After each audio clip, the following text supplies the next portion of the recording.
The courtroom fell silent. 7-year-old Lauren clutched her father's notebook, facing the man who framed him. Then, with a trembling voice, she said, "I know the truth." Gasps. The judge leaned in. The prosecutor turned pale, because what she revealed next changed everything. Let's start from the beginning. Before we dive into this gripping courtroom drama, make sure to hit that subscribe button and turn on the notification bell. We bring you the most compelling legal battles, untold stories of justice, and jaw-dropping courtroom moments every day. Trust me, you don't want to miss what's coming next. Justice has never been this intense. Lauren's pulse pounded in her ears as the words sank in. Guilty. The gavel hit the desk with a sharp crack, finalizing what felt like a nightmare. Her father, her hero, was being taken away. Brian didn't fight as the bailiff grabbed his arm. His expression remained calm, but Lauren saw the pain in his eyes. He glanced toward them, giving a small nod, a silent promise. "I'll be okay." But he wasn't okay. None of them were. Emily let out a quiet sob, her hand clamped over her mouth. She shook her head, muttering, "No, no, no," as if sheer denial could rewind time. Lauren gripped her teddy bear tighter. Her small frame trembled, but not from fear, from anger, the kind of anger that boiled deep in her stomach, growing hotter with every second. Mr. Graves sat at the prosecution's table, his lips curled into a self-satisfied smirk. He adjusted his expensive watch, as if this trial had been nothing more than an inconvenience. Lauren's nails dug into the fabric of her bear. This man was lying. She knew he was lying. Her father wasn't a violent man. He'd never so much as raised his voice at anyone. He always told her that truth mattered, that honesty was what separated good people from bad. But here he was, punished for a crime he didn't commit. Judge Wallace's voice droned on about sentencing, about legal procedures Lauren didn't understand. None of it mattered. The words meant nothing. She focused on her father instead. He turned toward them as the bailiff guided him past their row. He didn't speak. He couldn't. But when his eyes met hers, Lauren saw something that made her chest tighten. Regret. He was sorry for leaving them, for being unable to fix this. Lauren's vision blurred. She reached out instinctively, fingers stretching toward him. "Daddy!" The room hushed. For a split second, Brian hesitated. His muscles tensed, his jaw clenched. But then the bailiff yanked him forward, and he disappeared through the side door. The silence was deafening. Lauren sat frozen, her outstretched hand still in the air. Then, like a dam breaking, Emily collapsed into sobs, her shoulders shaking violently. Lauren couldn't move, couldn't speak. Mr. Graves stood up, buttoning his tailored jacket. He whispered something to Richard Collins, the prosecutor, and both men exchanged a nod. Then he turned. His eyes flicked toward Lauren for the briefest moment, cold and indifferent. Then he walked out. Something inside her snapped. The courtroom emptied, jurors chatting casually as if they hadn't just destroyed her family. Lawyers packed up files. The judge left without another glance. No one cared. Her mother sobbed quietly beside her, utterly broken. Lauren tightened her grip on the bear, her knuckles white.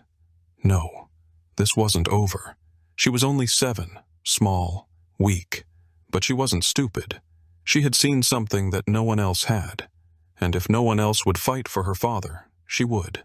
The Anderson home was quiet, but not the peaceful kind, the kind that felt empty, wrong, like something had been ripped away, leaving only an unbearable silence.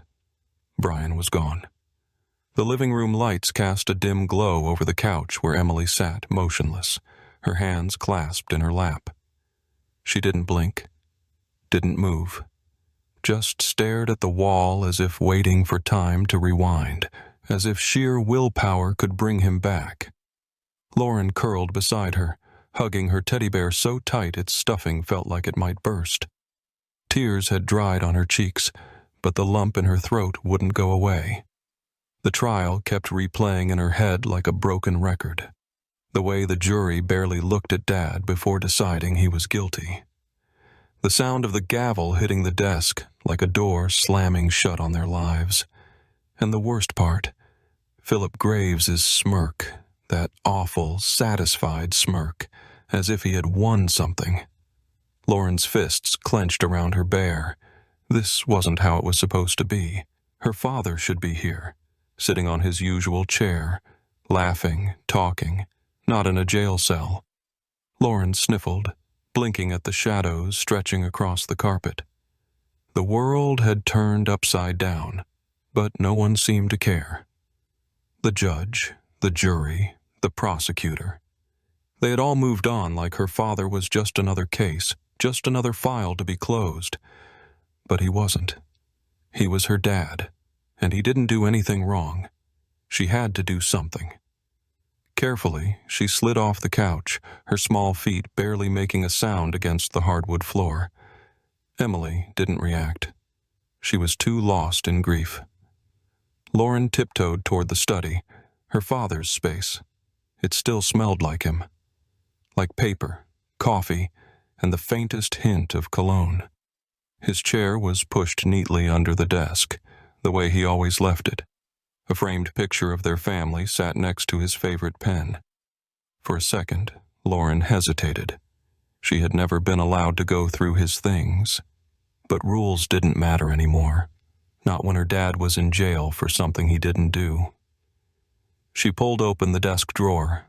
Bills, papers, receipts, all boring grown-up stuff. And then, a black notebook. She paused, picked it up. It was worn, the corners bent, the pages slightly crumpled. She recognized it. Her dad always carried it to work. Holding her breath, she flipped through the pages, her fingers tracing the words. Numbers, notes, quick scribbles about meetings. And then her eyes locked onto a single entry. March 5th. Graves threatened to fire me today if I didn't sign the adjusted invoices. He's stealing from the company. I won't do it. Lauren's heart slammed against her ribs. She read it again, and again. Mr. Graves was stealing, and when Dad refused to help, he set him up. Her stomach twisted. The trial had been a lie. Every single word Graves said in court, his fake sympathy, his fake outrage, was all an act. Her father had been telling the truth. Lauren's hands shook as she clutched the notebook. This was proof, but what could she do with it? She was only 7. No one would listen to her. She needed her mom. Barely breathing, she ran back to the living room, skidding to a stop in front of Emily. "Mom, look!" Emily blinked, her gaze slow and unfocused. Lauren shoved the notebook into her hands. "Dad wrote this. He knew Mr. Graves was lying. He tried to stop him. Read it." For a moment, Emily didn't react. Then, with shaking hands, she took the notebook and read. Her eyes widened. Her lips parted. Oh my God. Lauren saw it happen. The flicker of realization. The shift from grief to something sharper. Something like anger. Her mother exhaled, long and unsteady, gripping the notebook like it was a lifeline. "He had this the whole time," Emily whispered, voice raw. Lauren swallowed. "Mr. Graves lied." Emily nodded, her jaw tightening. And then, for the first time that night, Lauren saw something in her mother's eyes. Not just sadness, not just fear, a spark of something dangerous, determination.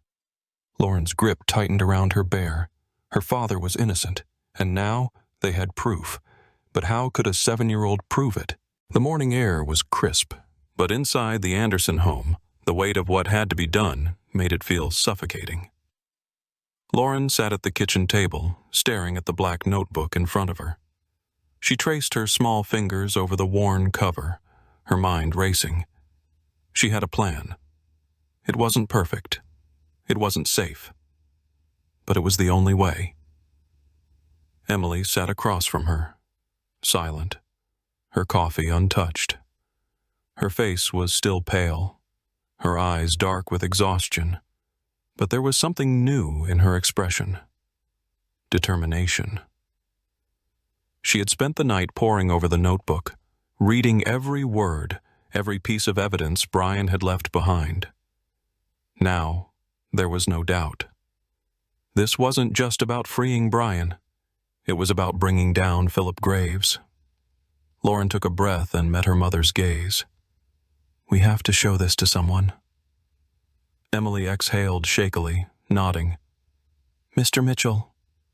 Brian's defense attorney, the same man who had stood in court, shoulders slumped, already defeated before the trial had even ended. The thought of seeing him again made Lauren's stomach twist. But they had no choice. Mr. Mitchell's office was as tired as he was. Dusty bookshelves, overstuffed filing cabinets, a desk cluttered with coffee-stained papers. He sat behind it, rubbing his temples as Emily placed the notebook in front of him. "We have new evidence," she said. He didn't even look up. "Mrs. Anderson, I understand how difficult this must be, but—" Lauren had no patience for his sighs. She grabbed the notebook, flipped it open, and shoved it toward him. "Read it." The sharpness in her voice made him blink. Still, he took the notebook, flipping through the pages lazily, until he saw the entry from March 5th. His tired eyes sharpened. He straightened in his chair, reading it again. Then again.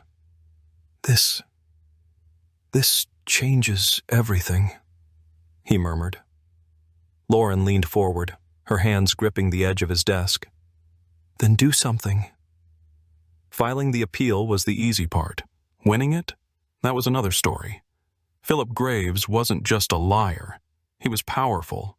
He had built his career on manipulation, and he had friends in all the right places.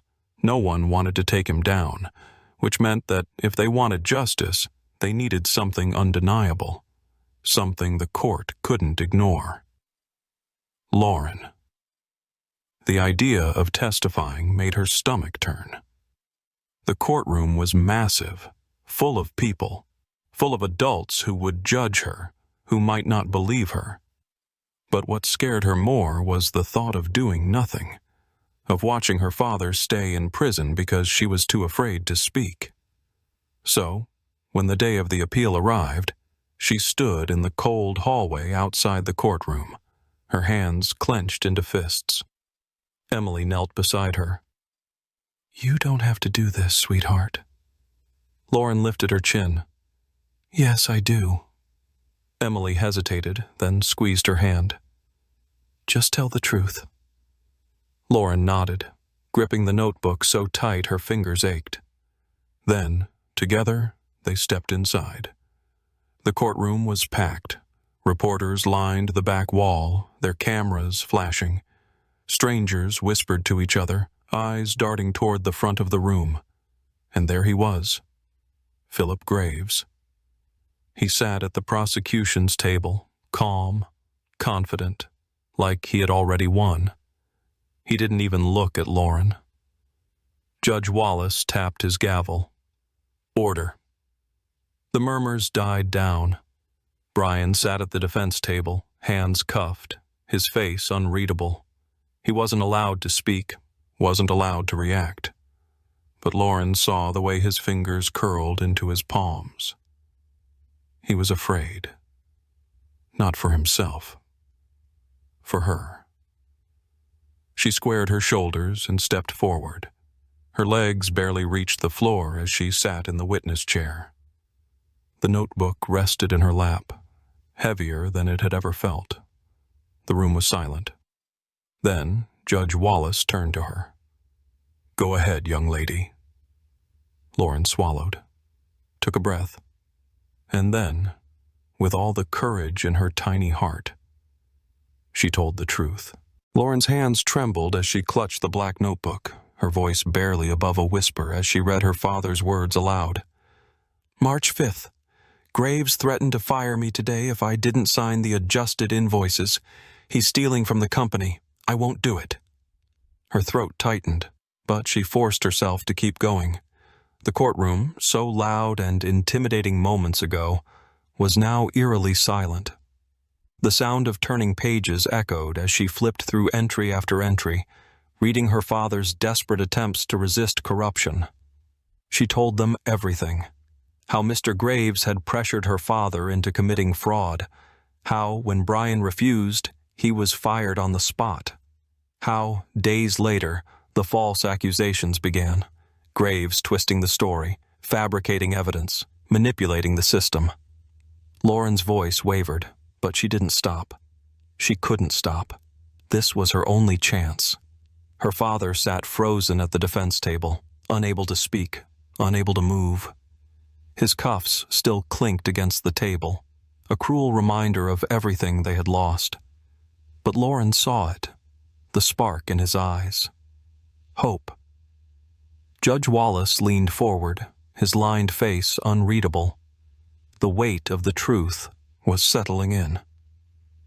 The prosecutor, Richard Collins, sat stiff in his chair, his usual confidence replaced with something else. Unease. His hands fidgeted, his jaw clenched. And then there was Philip Graves. For the first time since the trial began, he looked nervous. His fingers tapped anxiously against the polished wood of the prosecution's table. His confident smirk had disappeared. The way he shifted in his seat, the way his eyes darted between the judge and the jury, it was the first crack in his armor. The jury exchanged glances. A woman in the front row furrowed her brows, gripping the edge of her seat. A man beside her rubbed his chin, deep in thought. They had believed Graves before, but now they weren't so sure. Lauren pressed her lips together. She had done it. She had planted doubt. And now it was time for the final blow. She raised the notebook higher, her small hands shaking but steady. "My dad wrote this because he was scared," she said, her voice louder now. "Scared of what Mr. Graves would do if he didn't go along with his plan. And now he's in jail because he did the right thing." A murmur rippled through the courtroom. Graves straightened his tie, clearing his throat. "This is ridiculous," he scoffed, but his voice lacked its usual authority. Mr. Mitchell seized the moment. He stood swiftly, turning to the judge. "Your Honor, in light of this new evidence, we request an immediate review of Mr. Anderson's conviction." A tense silence filled the room. Judge Wallace let out a long sigh, rubbing his temples. His fingers drummed against the desk as he thought, as he weighed the impossible. The seconds stretched, thick and suffocating. Then, finally, he spoke. "The conviction is overturned." Lauren's heart stopped. Judge Wallace turned to Brian. "You are free to go." For a moment, no one moved. Then, chaos. Emily gasped, her hands flying to her mouth before she broke into sobs. She pulled Lauren into her arms, clutching her so tightly it almost hurt. "You did it," she whispered through her tears. "Oh my God, you did it." The bailiff stepped forward, unlocking Brian's cuffs. They clattered onto the table. And then, as if the weight of the world had been lifted, Brian stood. He didn't care about the courtroom. He didn't care about the press, the jury, the lawyers. He turned to his daughter, dropped to his knees, and wrapped his arms around her. Lauren buried her face in his shoulder, feeling his warmth, his heartbeat. "You saved me, sweetheart," he whispered. His voice broke, and for the first time since this nightmare started, Brian Anderson cried. The crowd buzzed with energy. The press scribbled furiously. Even the jury looked shaken, as if realizing the role they had played in nearly destroying an innocent man's life. And then, "Wait just a moment." Judge Wallace's voice cut through the noise. His gaze was sharp as it landed on Philip Graves. "There is now significant evidence suggesting perjury and fraudulent activity." Graves stiffened. Richard Collins, the prosecutor, shifted uncomfortably, suddenly looking as though he regretted every case he had ever taken. And then, two uniformed officers entered the courtroom. Mr. Mitchell didn't need to say a word. Graves's face drained of color as they approached him. "You can't be serious," he sputtered. But he knew he had lost. The officers pulled him to his feet, snapping cuffs around his wrists, the same way they had done to Brian days before. But this time, it was justice. The next morning, headlines across the country exploded with the news. Powerful CEO arrested for fraud after stunning courtroom confession. 7-year-old girl's testimony exposes corruption, frees her innocent father. The little girl who brought down a giant. A week later, a news crew arrived at the Anderson home. Lauren sat on the couch, shifting uncomfortably as the bright camera lights shone on her face.